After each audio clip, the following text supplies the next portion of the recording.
Ողջույն 24 TV-ին շարունակում է աշխատանքը, տաղավարում այսօր իմ հյուրն է Genesis Armenia ուղեղային կենտրոն հիմնադրամի ղեկավար Աբրահամ Գասպարյանը։ Բարև ձեզ, պարոն Գասպարյան, շնորհակալ եմ մեզ հյուրընկալվելու համար։ Մեր հաղորդումը առավոտյան ենք պատրաստել եւ այս պահի դրությամբ տեղեկություններ կան, որ Արագածոտնի թեմի քահանաներին բերման են ենթարկել, ձերբակալվել է Արագածոտնի թեմի առաջնորդը։ Այս ամեն ինչը ինչ բացատրություն ունի, ինչու սկսվեց այս ամեն ինչը, սա կապվում է այն անոնսի հետ, որ Փաշինյանն արել էր, որ եկեղեցու դեմ կաթողիկոսի դեմ մասնավորապես գործողություններ են սպասվում։ Փաշինյանի հայտարարությունը ընդհանրապես մեկ օղակն է ամբողջական շղթայի հերթական դրվագը, որտեղ նա բարբերաբար հուշում է կամ ազդարարում է, որ եկեղեցու դեմ արշավը իր իշխանության պահպանման կարևորագույն կռվաններից մեկն է, որովհետև այն ամենը, ինչ կատարվում է հայ եկեղեցու դեմ եւ եկեղեցականների դեմ, դուրս է օրենքից, դուրս է բարոյական նորմերից եւ դուրս է ընդհանրապես հայ ժողովրդի ընկալումներից, այդ շրջանակից դուրս է օրինաչափ է ըստ իշխանության վարքագծի տրամաբանական, որովհետև Միքայել Սրբազանին դատող իշխանությունը, այսինքն թեմի առաջնորդին դատող իշխանությունը նշանակում է ձեռք է բարձրացրել եկեղեցու վրա եւ այստեղ ամենևին մենք չենք խոսում ոչ օրենքի, ոչ չգիտեմ ինչի մասին, որովհետև այստեղ օրենք չկա։ Մարդուն ազատ խոսքի համար հոգեվորականին մարդ, որը քարոզով է զբաղված եղել, Աստծո խոսքն է փոխանցել մի քանի տասնամյակ նվազագույն, այսինքն իրեն դատողների տարիքից ավելի կրկնակին ավելի այդ մարդը Աստծո խոսքը արդարության եւ հայության խոսքն է քարոզել, բայց իրեն նստեցնում նա մեկ առաջնորդ ավել, մեկ առաջնորդ պակաս այս տրամաբանության մեջ բնականաբար ոչինչ չի փոխում, խաղի օրենքները չի փոխում։ Խնդիրը այստեղ սակայն ես կարծում եմ պետք է ուրիշ դիտանկյունից նայենք։ Եվ մեսիջինգը քաղաքական ուղերձները, որ այս իշխանությունը իր պատգամավորների կամ արբանյակների միջոցով բարբերաբար ուղարկում է, դա է պետք հասկանալ, որովհետև Փաշինյանը կարող է ինքը չասել անմիջապես այն, ինչ որ իր ենթականները կամ իրենց սպասարկողները պիտի ասեն։ Այստեղ վտանգի երեք ուղղություն կա, որ այս իշխանությունը զգում է, տեսնում է եւ պիտի փորձի Օվերտոնի պատողանի միջոցով կանխարգելել այդ ամբողջը, այսինքն իրենց ապօրինի գործողությունները արդարացնել նմանատիպ հետահայաց հայտարարություններով, Առաջինը Սամվել Կարապետյանի շուրջ ձևավորվող կոնսոլիդացիան է, երկրորդը արտախորհրդարանական ընդդիմության ակտիվացումն է, եւ երրորդը արտաքին ճակատին է վերաբերվում, այն հաջողությունները այսպես ասած, որոնք ակնկալվում էին, դեռ սայլը տեղից չի շարժվում, խոսքը վերաբերվում է այսպես կոչված խաղաղության process-ին։ Մենք տեսնում ենք, որ աշխարհը ոչ միայն հիմա ուկրաինական հակամարտություն, անգամ երկրորդական պլան մղել, որովհետև ամերիկյան որոշումների ընդունման կենտրոնների համար հիմա առաջնայինը մերձավոր արևելքում խաղաղության process-ների կարգավորումն է, հաստատումը որքան կստացվի, չի ստացվի, թեև Թրամփի ինքնավստահությունը մեզ հուշում է, որ թե հայ-ադրբեջանական կոնֆլիկտն է կարգավորվել, թե արդեն Համաս-Իսրայել հակամարտությունն է կարգավորվել, բայց իրականում այս ամբողջը տանում է ավելի էսկալացիայի, խնդիրները այդպես թանակի մեկ ներկումով այսպես չեն հավարտվում, չեն լուծվում կամ չեն կարգավորվում այդ հակամարտությունները, այնպես ինչպես հայ-ադրբեջանական դեպքում ժամանակավոր հրադադարը, նույն այդ ժամանակավոր հրադադարը կատարում է մերձավոր արևելքում մինչև Ռուսաստանը, Միացյալ Նահանգները ի վերջո, այլ Չինաստանը կհասկանան, թե աշխարհի անվտանգային նոր ճարտարապետություն ինչպիսին պետք է լինի։ Այսինքն խոսքը վերաբերվում է տրանսպորտային ուղիներին, էներգետիկ ռեսուրսների տարանցման եւ այլ եւ այլ։ Հիմա ինչ կապ ունի այս ամբողջը ձեր այդ ասած հարցի հետ, արտաքին ճակատում Հայաստանի ակնկալած հաջողությունների կամ խաղաղության process-ի հետ կապված այդ պատրանքները, որոնցով իշխանությունը առաջնորդվում է, ձգձգումը թույլ է տալիս այս իշխանությանը հարացույցը կամ սլաքը ուղղել դեպի ներս թշնամիների որս։ Ի վերջո ընտրազանգվածը պետք է ունենա հակահերոս Եվ այդ հակահերոսին Նիկոլ Փաշինյանը փորձում է ստեղծել իր այդ TikTok-յան սերիաներով, չգիտեմ ինչերով, սերտիկներով, որը նվազագույն ես մեղմ արտահայտվում, հա։ Սազական չէ, որևէ ժողովրդի ոչ թե երկրի ղեկավար ինքը ինչ ուզում է թողանի, բայց այս ժողովրդին սազական չէ ունենալ մի ղեկավար, որը ամբողջ օրը TikTok-ներում չգիտեմ ինչերով է զբաղված։ Հիմա սա մի կողմից ներքաղաքական ընդդիմադիր շրջանակների հնարավոր կոնսոլիդացիան կամ այդ շերտերի ընդլայնումը, մեծացումը մյուս կողմից ավելի է ուժեղացնում իրենց դիրքերը պայքարելու ազգային արժեքները կարող ամենաուժեղ ինստիտուտի եկեղեցու դեմ, իսկ եկեղեցու դեմ ինչպես պիտի ի վերջո գիտեք նույն ԱԱԾ-ն կարծում եմ ԱԱԾ-ում եւ հոգեվորականներին արագացոտնի թեմի, որ ձերբակալել են ԱԱԾ աշխատակիցներն են աղել, ես չգիտեմ ինչու են այդ պատասխանատվությունը վերցրել, ճիշտ ասած, որտեղ հավանաբար իրենք կհասկանան, թե ինչի տակ են մտնում։ Սա նախադեպը չունեցող բան է։ Անկախ Հայաստան պատմության մեջ հոգեվորականների ձերբակալել հենց ԱԱԾ աշխատակիցները գնացել եւ Էջմիածին ներխուժել։ Այո, հենց դա եմ ասում, որ ինչու են գրում իրենք նման քայլի, այստեղ պետք է փորձել հասկանալ, եթե նախորդի դեպքում դիցուկ ասում են, որ Աբազյանը հրաժարվեց, որտեղ հրաժարվեց Սամվել Կարապետյանի դեմ, թե ես այդտեղ ուրիշ խորքային պատճառներ էլ գիտեմ, ինչու պիտի գնան իրենք նման քայլի, սա այս հարցի պատասխանը ես ուզում եմ ստանալ, նշանակում է, որ համակարգը գնում է վաբանկ։ Այսինքն, երբ որ համակարգը ինքն էլ է թաթախվում այս process-ի մեջ, իրենք շատ լավ հասկանում են, որ եթե այս հրամանները չկատարեն, իշխանության, քաղաքական իշխանության ճնշումները իրենց նկատմամբ շատ ավելի մեծանալու, կոմպրոմատներից սկսած, մինչև չգիտեմ կոռուպցիոն սկանդալներ, հավանաբար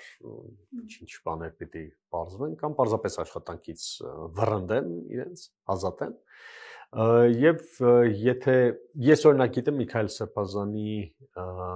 դեպքի ժամանակ բազմաթիվ ԱԱԾ աշխատակիցներ հրաժարվել են մեկնել այդ օպերացիային, նույն այդ հիմնավորումները ներկայացնելով, իրենց երեխաների մասին մտածելով, որ այդուհանդերձ իրենք մեր երկրում պիտի մնան եւ մեր երեսին պիտի կարողանան նայել, որովհետեւ սա նախադեպը չունեցող բան է, եկեք խոստովանենք։ Հիմա ինչու են գնացել նման բան, նշանակում է, որ process-ը արագացվում է եւ կա հստակ հրահանգ ու հայաց, որ պիտի վերջը տրվի այս ամեն ինչը։ Եվ եթե սրան գումարենք վարչապետի աթոռը զբաղեցնող այն հայտարարությունը, որ այսպես ներողություն եմ հայտնում, Կտրիչ Ներսիսյանը պետք է ազատի վեհարանա, պատկերը ամբողջանում է։ Ներսում մեսիջներ, վախ նաև իր աթոռին մնալ չմնալու եւ իր արբանյակների բնականաբար եւ արտաքին ճակատում ձախողումներ, որոնք պիտի փորձի բարթել կամ կոմպենսացնել, լրացնել եւ արդարացնել գործողությունները, որ այնպիսի գործարքների մեջ են ներգրաված եղել, խնդիրներ կան, ուրույնություններ կան եւ պահանջ կա լրացնելու կաթողիկոսը։ Հնարավոր է նույն արհեստական ինտելեկտի տեխնոլոգիան օգտագործելով հնարավոր է մոնտաժը կծկտուր ինչ-որ կծմծել այստեղից այդտեղից որ մեղադրանք ներկայացնել, հիմա մեղադրանք ներկայացնելը բան է, խաղապար է դարձել։ Նախկինում շատ էին մտածում, ինչպես կարեն գործը, որ բացեր չլինեն, որ չբացահայտվեն։ Հիմա ոչ մեկին հետաքրքիր չէ այդ իմաստը։ Հիմա փաստորեն նաև փոփոխություն եղավ Սամվել Կարապետյանի մեղադրանքի մեջ, նաև փողերի լվացման մեղադրանքն է առաջադրվել։ Այսինքն նոր ճնշումներ են սպասվում, ավելի համատարած է լինելու եւ եկեղեցու դեմ եւ ընդդիմադիրների դեմ։ Սա այն ամենն է, ինչ ես դեռ 2021 թվականի հունիսի 21-ից հետո է ասում։ Այսինքն Հայաստանը գնում է դեպի կորեականացում։ Ձախողումներ արտաքին քաղաքականության ասպարեզում, դրանց տրանսֆորմացիան ներքին դաշտում բռնաճնշումների տեսքով ավարտը սա է լինելու։ Ցանկացած խոսք, ցանկացած միտք, որը դեմ է այս իշխանության որդեգրած քաղաքական կուրսին կամ իրենց պահվածքին, արժանանալու է բռնապետական պահվածքին։ Այսինքն մեծ հաշվով Նիկոլ Փաշինյանի իշխանությունը ինչով է տարբերվում Իլհամ Ալիևի իշխանությունից։ Ներքին ճնշումների, մամուլի սահմանափակումների, խոսքի ազատության, մարդու իրավունքների եւ հարյուրավոր բաներ կարող ենք ասել։ Եվ ավելի ես հասկանալու, առավել եւս հասկանալու, որ Սամվել Կարապետյանը դաշտում կարող է լինել այն լոկոմոտիվը, ինչ որ հատվածի է վերաբերում, հա, որը կարող է իր հետևից տանել այո քարշակի կարգավիճակով տանել ընդդիմադիր բազմաթիվ զանգվածների։ Այդ ամենը կանխելու համար այս գործընթացները տեղի են ունենում։ Դատարանները չկա որևէ դատավոր, որը վնգստում է, չէ, որը կարող է դուրս գալ Նիկոլի հրամաններից կամ իր որոշածներից։ Եվ մենք տեսնում ենք այսօրվա դատարանը ինչպիսի խայտառակ դատարան ամբողջ Հայաստանի պատմության ընթացքում։ Ինքը քաղաքական իշխանության կցորդն է պարզապես եւ դակի չկարելի ասել։ Որոշումները ընդունվում են կառավարությունում կամ Փաշինյանի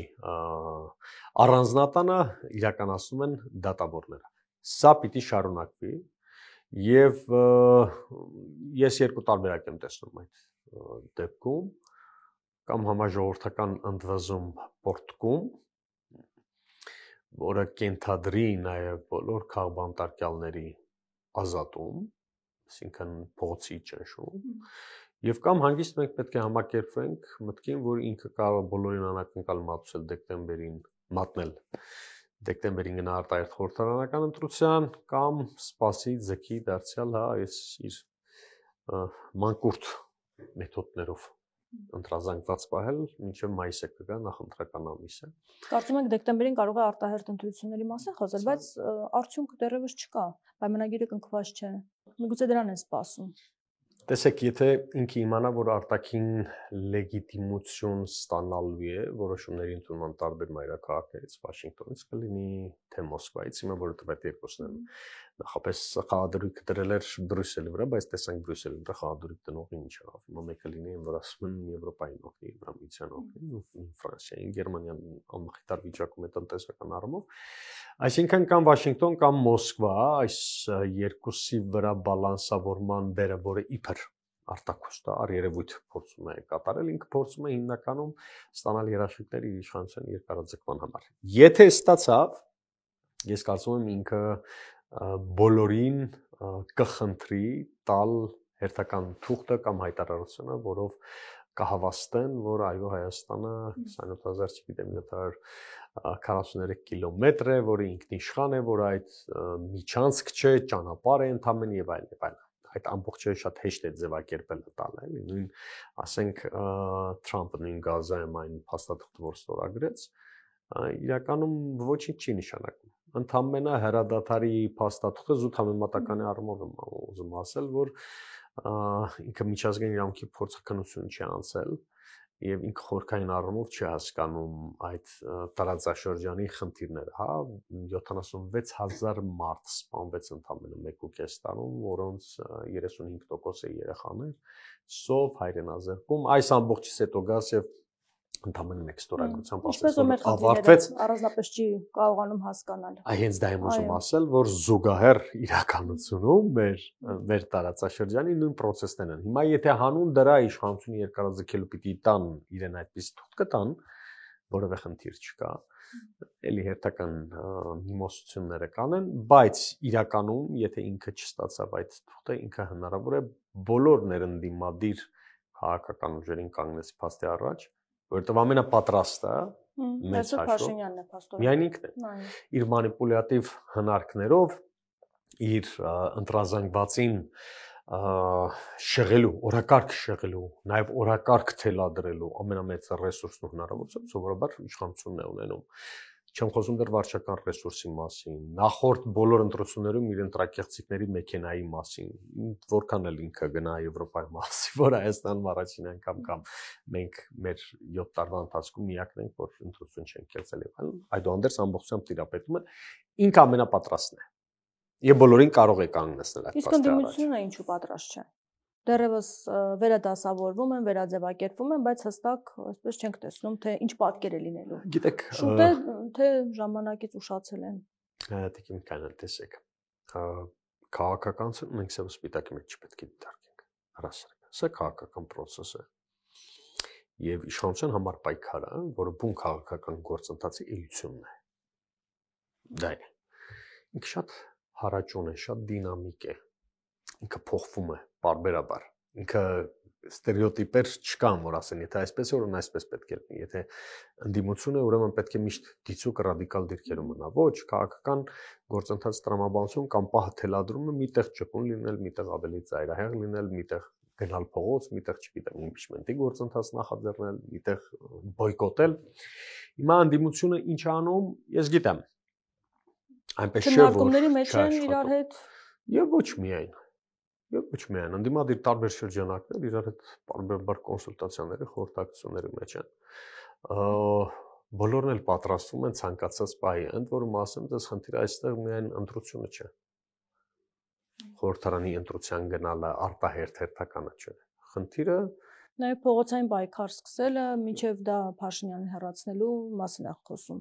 Իհարկե, որովհետև Եվ հենց իմպիչմենտը այդ գաղափարն էր։ Ամենամեծ պատասխանատվությունը հենց այդտեղ է, թե փողոցը ով պիտի կազմակերպի, ով պիտի ստանձնի պատասխանատվությունը, առավել եւս որ նախորդ մի քանի փորձերը, որոնք էֆեկտիվ էին, բայց հաջողված չէին, այսինքն վերջնական արդյունքին չասեմ, բայց իրենք եւ կազմավորման, եւ համախմբման փորձի, եւ կոնսոլիդացիա ապահովելու առումով բավական արդյունավետ էին։ Հիմա անդիմությունը աշխատում է բնականաբար այդ ուղղությամբ, այնպես չէ որ չի աշխատում եւ այնպես չէ որ պետք է турք տալ այն խոսակցություններին կամ մեկնաբանություններին, որ ինչ եք անում, որ չէ, արդյոք աշխատում են։ Անդիմություն չի կարող աշխատել։ Բայց եթե Փաշինյանը արտահերթ ընտրություններ անի, կարող է իսկապես հանկարծակի բերի նրանց։ Բոլորին հանկարծակի բերի։ Ես ասեմ նույնիսկ եթե իշխանության մի քանի տասնյակ ներկայացուցիչից բացի նույն ԿՊ-ն պատրաստ չէ այսօր, որովհետև չգիտեն ինչ խոսեն։ Պիտի գնան Քարոզարշավի, ինչ պիտի ասեն ժողովրդին։ Դե արդեն խաղաղության այդ օրակարգը իրենց ձեռքում դրոշակի նման։ Մեկ գյուղում, չգիտեմ, կես քաղաքում մի քանի տանը ասացին, բայց բանդիմադիր դաշտը։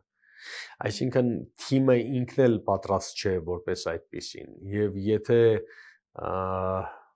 գնաց այդպիսի քայլի արտահերթ խորհրդարանի արտահերթ ընտրության, կարծում եմ ինքը կունենա առավելություն իհարկե, բայց դիրքերը շատ ավելի կթուլանան, որովհետև ռեալ արտաքին դաշտում չունի այն լակմուս թուղթը, որով կկարողանա իսկապես համոզել մարդկանց, որ ժողովուրդ սա ոչ թե մեկնաբանություն է, սա փաստ է։ Հիմա այն ինչ իրենք ներկայացնում են մեկնաբանություն է, բայց ասում են կարող է տարվա սկզբին կնքվի պայմանագիրը։ Դե Թուրքիայի պաշտոնյաներն էլ Հական Ֆիդանը արտգործնախարարն էլ հայտարարեց, որ խոսքը վերաբերում է մինչև գարուն, մինչև ապրիլ, մայիս ամիսները եւ ես ամենավին այդ թայմինգը պատահական չեմ համարում, հաստատ կոորդինացված կլինեն, թե երբեք այո, իհարկե, որպեսզի ջոկեր տալ լրացուցիչ հաղթաթուղթ տան Փաշինյանի, որպեսզի բերի Երևան, ասի տեսեք, ժողովուրդ բերել ենք այս ամեն ինչը։ Եկեք ստորագրենք։ Խոսենք նաև ձեր հայտարարության մասին, դուք նշել եք, որ մտնում եք քաղաքականություն, հաշվի առնելով երկրում ստեղծված ծանրագույն վիճակը, հայտ եք ներկայացնում մտնել քաղաքական իրական գործընթացների մեջ։ Ընտրություններին եք այսինքն պատրաստվում, կուսակցություն գրել եք, որ չեք բացելու, այդ դեպքում ինչպես է լինելու, եւ նշել եք, որ քննարկումների մեջ եք քաղաքական ուժերի հետ եւ բացառել եք իշխանական եւ իշխանությանը բերած ուժերի հետ համագործակցությունը։ Ես խոստացել եմ, որ առաջիկայում նաև ավելի մանրամասն կտեղեկացնեմ, կներկայացնեմ, հիմա փակագծեր չեմ բացի, ընդհանրապես կշարունակեմ պնդել, թե ես որ դաշտում եմ գործում եւ ովքեր են իմ պոտենցիալ գործընկերները կամ ճանապարհի ընկերները, բոլոր այն ուժերը, այն դերակատարները, որոնք ազգային են, մտածողությամբ, գաղափարաբանությամբ, հասարակ, պետականամետ են, ոչ իշխանամետ, իշխանության գրպանում չեմ, պետականամետ են, առաջադեմ են, պրոգրեսիվ են իրենց մտածողությամբ եւ տեխնոկրատ են մասնագիտական հնարավորությունների կարգապահության, կազմակերպվածության եւ ընդհանրապես պետություն ունենալու տեսլականի առումով։ Ես այս դաշտում եմ։ Բանակցությունները շատ ինտենսիվ են հիմա ընթանում, տարբեր կողմերի հետ, տարբեր ընդդիմադիր, այսպես շրջանակներում եւ առաջիկայում անպայման փակագծեր կբացեն։ Բացասելու եմ։ Դուք կուսակցություն չեք հիմնում, այլ դուք պատրաստ եք ինտեգրվել որևէ կուսակցության մեջ, դաշինքի մեջ, ինչպես է լինելու։ Ինչպես եք պատկերացնում։ Նշեցի, ես կուսակցություն չեմ ստեղծում, մնացած բոլոր հարցերն առաջիկայում ավելի մանրամասն ինքս կանդրադառնամ։ Նաև խորհրդարանական ընդդիմության հետ պատրաստ եք համագործակցել։ Բոլոր նրանք, ովքեր իշխանությունը չեն ներկայացնում, նրա արբանյակները չեն, բոլորի հետ քննարկումների համար բաց եմ, եղել եմ կամ եւ լինելու։ Բոլոր նրանք, ովքեր համարում են, որ այս իշխանությունը չարիք է եւ վարկյան առաջ պետք է ձերբազատվել, եթե քաշ ունեն քաղաքական, եթե խոսք ունեն, եթե ունեն տեսլական Հայաստանի հետ կապված, առհասարակ մեր պետության հետ կապված, իրենց հետ բացենք համագործակցություն։ Այնպես չէ, որ փակ է եղել դռները մեր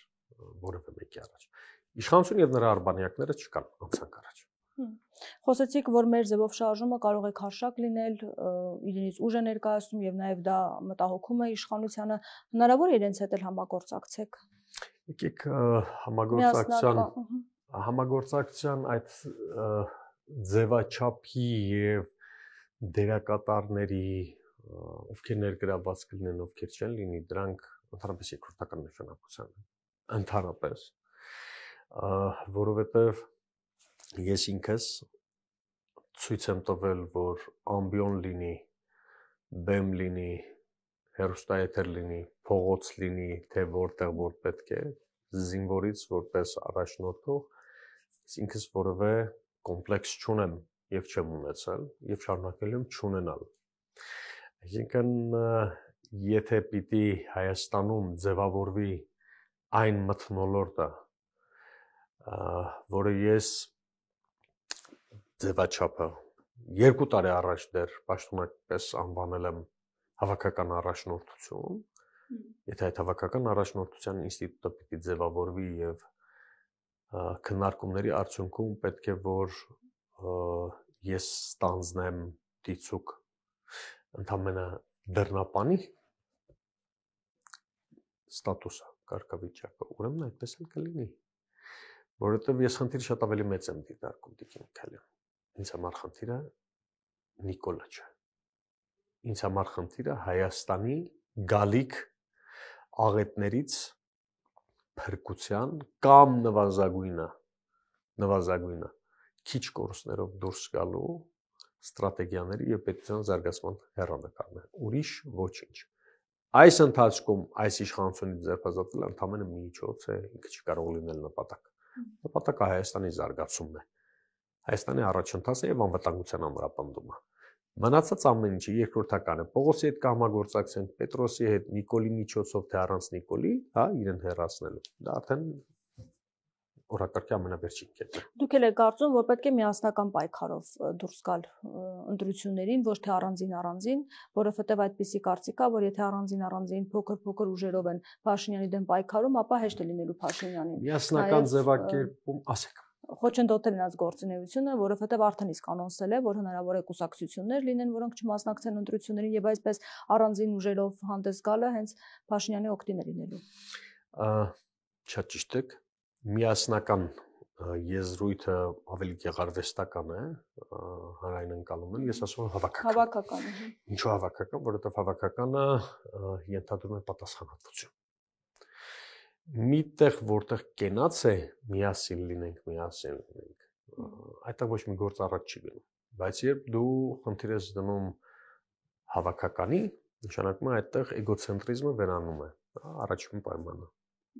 Եվ առաջին խոչընդոտը ընդհանրապես Հայաստանում ներընդդիմադիր շրջանակներում կոնսենսուսի կայացման։ Երկրորդը պատասխանատվության ինստիտուտի համաչափ եւ ռեսուրսային բաշխվածությունը,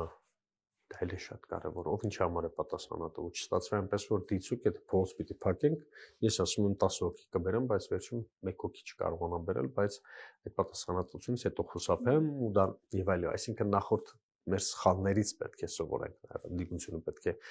այս ամեն ինչից վստահ եմ նաեւ անում է համապատասխան եզրակացությունը։ Եվ երրորդ ամենակարևորը, եթե մենք գնանք առանձին չունենալով մոբիլիզացիոն հիմնական ռեսուրսները, մենք փոշիացնելու ենք այդ ձայները եւ տալու ենք իշխանությանը։ Այսինքն այն քաղաքական ուժը նորաստեղծ կլինի, թե ավելի հին կլինի, որը չի հավատում, որ իսկապես կկարողանա խորհրդարան անցնելու նվազագույն շեմը ապահովել, ես կարծում եմ ավելի ռացիոնալ կլինի ռեսուրսների համախմբումը, միատեղումը շատ ավելի մեծ պոտենցիալ ստեղծելու եւ այդ մեծ պոտենցիալով այդ մասնակցային process-ը առաջ տանելու։ Ինչու, եթե մենք շատ կոպիտ եմ ասում, հա, եթե մնացած բոլոր կուսակցությունները իրար հետ վերսած դիցուք 100,000 ձայն պիտի տանեն, բացի գլխավոր ֆավորիտներից։ 100,000 ձայնը ըստ տոկոսների բաշխվածության կարող է ճակատագրական լինել իսկապես մեկ падգամավորի հարց լուծել եւ ամբողջ պայքարը այսպես ջուրը տանել։ Բայց կարծես թե ընդդիմադիր դաշտում բոլորը չեն ձեր նման մտածում եւ առանձին այսպես կազմակերպություններ, կուսակցություններ են ձևավորվում, միավորումներ եւ առանձին են ուզում պայքարել։ Ազատ են իրենք։ Այսինքն այդ ընկալումը չկա այդ խնդրի, որ տեսեք հիմնական խաղացողներ կան եւ երկրորդական։ Այնպես չէ որ բոլորը առաջնային, հա, իհարկե օրենքը նրանց բոլորիս հնարավորություն է տալիս, թույլ է տալիս մասնակցել այդ քաղաքական process-ներին, այստեղ խնդիրը քո քաղաքական հասունության, քո քաղաքական հեռատեսության եւ ընդհանրապես նպատակներին է առնչվում։ Դու ինչ ես ուզում ի վերջո, ընդամենը օլիմպիական մարզաձև է, քեզ համար ընտրություն մասնակցես, տեսնես ռեյտինգը որքան է կամ որքան ձայն ես հավաքում, կարող ես ցուցարցումներ պատվիրել, շատ ավելի նյարդեր կխնայես եւ տեղը այսպես ասենք չես, բայց եթե դու հեռանկարային ես դիտարկում ընդհանրապես Հայաստան պետության լինելիությունը եւ հայ ժողովրդի էգզիստենցիալ գոյությունը այս տարածաշրջանում դու մի փոքր այդ նեղ պատուհանից պիտի ավելի մեծ նայես, ավելի լայն պիտի նայես եւ բոլոր նրանք որոնք ավելի մեծ շանսեր հնարավորություններ ունեն այս ընտրություններում այդ քարշակի դերը տանելու լոկոմոտիվի, հա, ավանդական մեր կուսակցություններից քաղաքական դաշտի սկսած, գուցե իրենց շուրջ փորձեք համախմբվել, գուցե այդտեղ փորձեք ձեր մասնակցությունն ունենալ եւ դիցուք ոտավորված ներկայություն ունենալ իրենց ցուցակներում, բայց տանել առանձին քարոզարշավ, առանձին բան, մեծ հաշվով այստեղ երկու գաղափարի պայքար է լինելու։ Երկու գաղափարի։ Մնալ այս կործանարար ընթացքում եւ շարունակել մինչեւ վերջ, թե ունենալ այլ ընտրանք։ Հիմա այլ ընտրանքի տակ մենք կարող ենք 100 տարբերակներ նշել, մեկը լիբերալ տեսնի, մյուսը սոցիալիստ, մեկը չգիտեմ սոցիալ-դեմոկրատ եւ այլն, բայց հիմնական ընտրությունը սա է ունենալ կործանարար ընթացք գնալ սրանով, թե ունենալ այլ ընտրանք, փորձ։ Ընդ որում այստեղ ոչ ոք ձեզ երազանքների գիրկը չի գցում։ Ոչ ոք այստեղ չի ասում, ես կախարդական փայտիկ ունեմ իմ ձեռքին, Արցախը հետ պիտի բերեմ, Արևմտյան Հայաստան հետ պիտի բերեմ, չկա այդպիսի բան։ Ով էլ կասի ում ներդրված ագենտ է, որովհետև այս դաշտը ռացիոնալ է, մտածում, շատ լավ հասկանում է Հայաստանը ինչ պարտություն է կրել, շատ լավ հասկանում է, թե մենք ինչ ընկեցիկ վիճակում ենք հիմա։ Եվ հիմա այս ամբողջը անտեսել եւ ասել, որ գիտեք, մենք ձեզ ցանկ խոսում, ոչ ոք նման խոսում, բայց ասում է, մենք մաքսիմալ այլընտրանքային միջոցները կգտնենք, որպեսզի դուրս գանք այս վիճակից, որտեղ սա տանում է դեպի կործանում, իշխանության որդեգրած կուրսը տանում է դեպի կործանում։ Արժանապատվությունը պիտի վերականգնվի եւ այլընտրանքը մենք պիտի գտնենք։ Գլխավոր տարբերությունը սա է, թե ինչ ճյուղավորումներ կլինեն, մեկը կասի, գիտեք ինչ, հազարներողություն, ես օրինակ համոզված եմ, որ Ղազախ, Իջևան, Սևան, Երևան, Սադարակ, Մեղրի, Հորադիս, Բաքու երկաթ գիծը շատ ավելի ճիշտ է Հայաստանի ապաշրջափակման տեսանկյունից, քան այն, ինչ մարդիկ կոչում են Թրամփի ուղի, որ միակողմանի։ Այն մյուսը կասի, թե գիտեք ինչ, մենք պետք է նաև BRICS-ի հետ աշխատենք եւ այլ, այդ բոլորը մերն է։ Մենք գտնելու ենք լուծումներ ներկայացվի։ Իհարկե։ Կան այդ լուծումները, որովհետև իշխանության կողմից հենց այդ քննադատություններ են հնչում, որ դուք լուծումներ չունեք։ Եթե դու գալու եք եւ շարունակեք այն ինչ որ Փաշինյանն է անում, ապա ինչու եք գալիս։ Տեսեք, սա մանիպուլյացիա է եւ շատ པարզ մանիպուլյացիա է, ես հետո մեկ-մեկ ինձ ուղարկում են, թե իշխանության ագիտպրոպի բանավեճերը ինչպես են անցնում կամ ինչ հարցադրումներ են տալիս, բա դուք ասեք, ինչ եք անելու, ինչ եք անելու, օրինակ ասում են օգոստոսի 8-ի համաձայնագրի հետ։ Գիտեք, հարցը ինքնին նաիվ հարց է, որովհետև օգոստոսի 8-ը ոչ աշխարհն է շուռ գալիս եւ կյանքը ցույց տվեց, որ օգոստոսի 9-ին ոչինչ չփոխվեց մեծ հաշվով, ոչ էլ հոկտեմբերի 15-ին ինչ որ բան փոխվեց։ Թուղթեր ստորագրեցին մարդկանց տարբերակ ընկալիքները բավարարելու, ինչ-ինչ ստորագրվեց գնաց, բայց սա լուծում չէ։ Օգոստոսի 8-ի փաստաթուղթը չի կարգավորում որևէ հարաբերություն մեր տարածաշրջանում, հակառակը անվտանգային լրջագույն ռիսկեր է ստեղծում։ Ինչու՞, որովհետև մենք չգիտենք բովանդակություն։ Կա հայտարարություն, հայտարարությամբ պետությունները խաղաղություն չեն գնքում իրար հետ։ Ոչ էլ մեգատնտեսական ծրագրեր են իրականացնում, որպեսզի խանգարեն կամ Չինաստանի մեկ գոտի մեկ ճանապարհին, հա, այդ գոտին ընդհատեն, այդպես չի լինում։ Ուստի եւ այդ հարցադրումն ինքնին շատ միամիտ է, ոչ պրոֆեսիոնալ, թե դուք ինչ եք անելու նոյեմբերի 8-ին։ Իսկ նույն այդ մարդիկ հարց չեն տալիս, իսկ դուք ինչ եք անելու նոյեմբերի 9-ի փաստաթղթի հետ կապված 9-րդ կետը։ Որ գաք իշխանության ինչ եք անելու։ Իսկ դուք մնացիք իշխանությունում ինչ արեցիք։ Այսինքն մենք խոսում ենք շատ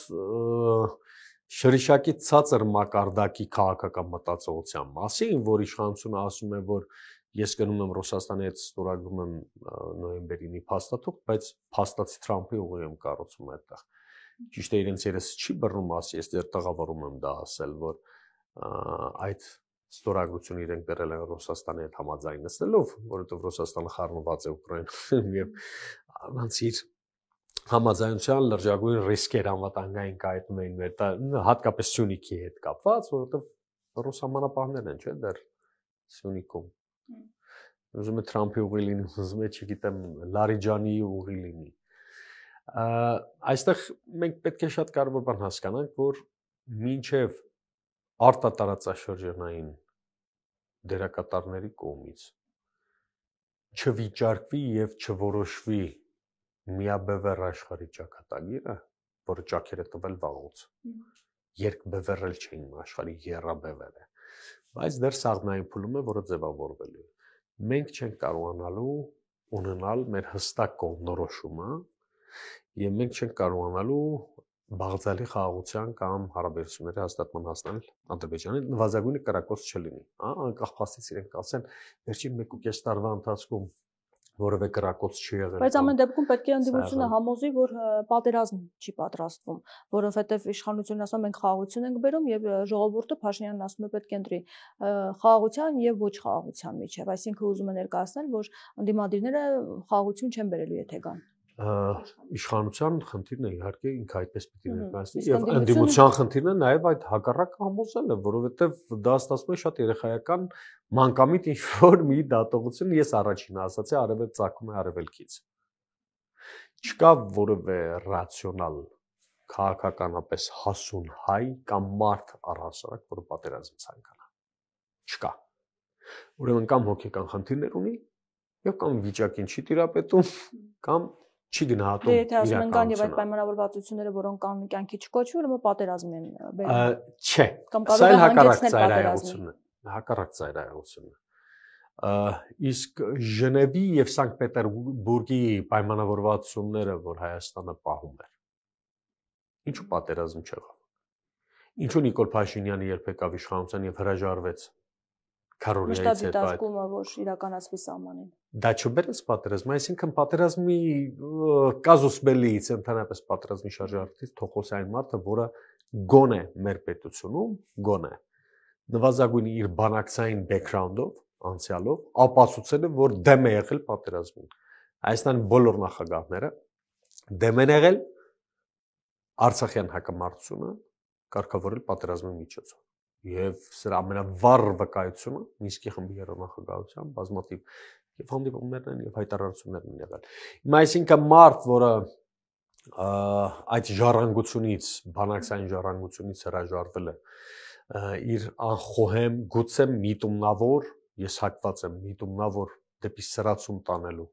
անհեռատես հայտարարությունների միջոցով չեզոքացրել է Մինսկյան երրորդնախագահությանը բերել է պատերազմ, ինքը իրավունք չունի խոսել խաղաղության մասին, որովհետև այն քայլերը, որով այս իշխանությունը կատարում է, կոնկրետ Նիկոլ Փաշինյանը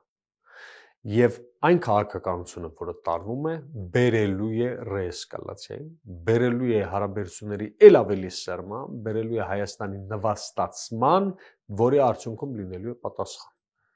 Այսինքն, երբ որ դու կատվին ես դնում անկյունը սեղմում ես մինչև վերջ, ինքը սկսում է ճանկռել քեզ, որ մնաց մի ամբողջ պետության։ Հիմա մեզ բերել ես հասցրել ես այնպիսի վիճակի, որ նվազագույնը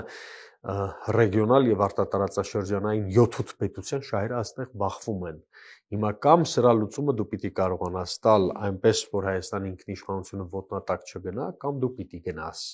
Ընտրությունը այս երկուսի մեջ է լինել։ Հիմա ինքը կասի, որ ընդդիմությունը բերել է ընդդիմությունը իհարկե պիտի իր քարոզչական մեքենան ճիշտ կարողանա աշխատացնել եւ իր նարատիվները ճիշտ պետք է ձևավորել եւ մարդկանց համոզել, որ հակառակը մենք բերում ենք իրական խաղաղություն։ Դու բերում ես կեղծ խաղաղություն, որը շատ լարած ռումբ է, լարած ական է լինելու։ Եվ պետք է ներկայացնի ընդդիմությունը իրականը որն է։ Իսկ տեխնացուների մասով գիտենք, որ Ռոբերտ Քոչարյանն է միայն խոսել, որ ինքն է լինելու տեխնացու, այսինքն առաջին համարն է լինելու, որպես վարչապետի տեխնացու է ներկայանալու, բայց մնացած ուժերը չեն խոսում այդ մասին։ Դուք օրինակ ձեզ տեսնում եք վարչապետի տեխնացու։ Դեք ես քիչ առաջ նաև նշում էի, որ դռնապանի դերել կարող եք։ Ինչն է ինձ համար կարևոր։ Ինձ համար կարևորը այս պահի դրությամբ ոչ թե նոմինալ ինչ-որ խնդիր ունենալն է։ Facebook-յան քվեարկություն, չգիտեմ, սոցհարցումներ, մենք գիտենք այդ սոցհարցումները ոնց են արվում։ Քաղաքական սոցիոլոգիա նվազագույն մի քանի տարի ուսումնասիրել եմ եւ գիտեմ։ Ինչպես ում անունը, հա, դնել, ռասկրուտկա անել իրեն, թող մարդիկ սկսեն հարց ու փորձ անել, այդ ամբողջը գիտենք։ Էականը դա չէ։ Էականը այն է, թե ես ինչպիսի Հայաստան եմ ուզում ունենալ, ոչ թե ունենալու, ոչ թե երազային։ Ես ինչպիսի Հայաստան եմ ուզում ունենալ։ Ես ունեմ այդ պատկերացումները։ Ես ունեմ իմ արտաքին քաղաքականության մասին իմ համոզումները։ Ես ունեմ հայկական արևելումը, հայկական օրիենտացիայի հենասյուները ինձ համար, գաղափարական, քաղաքական, մշակութային եւ քաղաքակրթական բնականաբար։ Եվ գիտեմ ինչ ճանապարհով եմ գնում, այնպես որ ինձ համար կլինի առաջին գծում մեջտեղում թե ամենավերջում, ինձ համար կարևորը այն է, որ նպատակը, որի համար կյանքս եմ դրել, եւ իմ երազած Հայաստանը տեսնելու համար, այդ երազանքը իրականացնելու համար պիտի տակտիկապես հաշվարկված ճիշտ քայլերով, ճիշտ ընկերների հետ, գաղափարակից ընկերների հետ, որոնք քեզ չեն լքի, անցնել ճանապարհը եւ փառքաստու ստացվում է։ Պիտի գնանք, պիտի անցնենք այդ ճանապարհը նաեւ, այնպես չէ որ մենք քաղաքականության մեջ չենք։ Այսինքն որպես տեխնացու եթե ձեզ տեսնեն, դուք դեմ չեք լինի։ Ես դեռ շատ վաղ եմ համարում, ընդհանրապես այդ դա իմ օրակարգում չկա հիմա։ Իմ օրակարգը շատ ավելի հարուստ է եւ շատ ավելի բովանդակալից, քան այն սովորական հարցը, որ մարդիկ փորձում են դիտարկել, որ դու կլինես վարչապետ։ Դեք ես օրվա ընթացքում հարյուրավոր նմանատիպ, նմանաբովանդակ, նույնաբովանդակ նամակներ եմ ստանում։ Փողոցից սկսած մինչև որ։ Դե ովքեր որ հայտ են ներկայացնում քաղաքականություն մտնելու, ստանում են հավանաբար։ Ներկայացնել գոնե լինում են, այո, որ ուզում է թե մարդկանց պետք է նաև ցույց տալ, որ կան նաև քաղաքական գործընթացների մասնակցելու այս մոտեցումը։ Ես նախընտրում եմ Հայաստանը, ես չեմ նախընտրում այս պահին մնացած ամեն ինչը, անունը կլինի, չգիտեմ, փոքր պրապորշիկից սկսած մինչև գեներալ, դա մեկ կողմ եմ թողում։ Ես նախընտրում եմ հիմա ամենակարևոր հարցը գաղափարաբանական, քաղաքական առումով, անվտանգային առումով եւ որպես քաղաքակրթական գործոն հայ ժողովուրդն ու Հայաստանը ինչ անելիք ունի եւ ինչ անելիք ունի առաջիկա 20 տարվա ընթացքում այս տարածաշրջանում։ Ես հիմա դրա մասին եմ մտածում։ Մենք մնալու ենք այս տարածաշրջանում եւ ինչպես աշխարհը փոխվում է։ Դրա համար երբ այդ 4 բնութագրիչները տվեց թե իմ ընկերները ովքեր պիտի լինեն, պիտի լինի ազգային, պետականամետ, պրոգրեսիվ մտածողությամբ եւ տեխնոկրատ, աշխարհի տեխնիկական հեղափոխության մարդկության տեխնիկական հեղափոխության պայմաններում դու ինչպես ես պատկերացնում Հայաստանը Նիկոլը կլինի Պողոսը թե Պետրոսը հիմա ինձ համար 10-րդական նշանակություն ունի ես մտածում եմ Հայաստանի գալիքի մասին Շնորհակալ եմ Շնորհակալ Զրուցակիցս Genesis Armenia ուղեղային կենտրոն հիմնադրամի ղեկավար Աբրահամ Գասպարյանն էր շարունակեք մեզ հետևել կհանդիպենք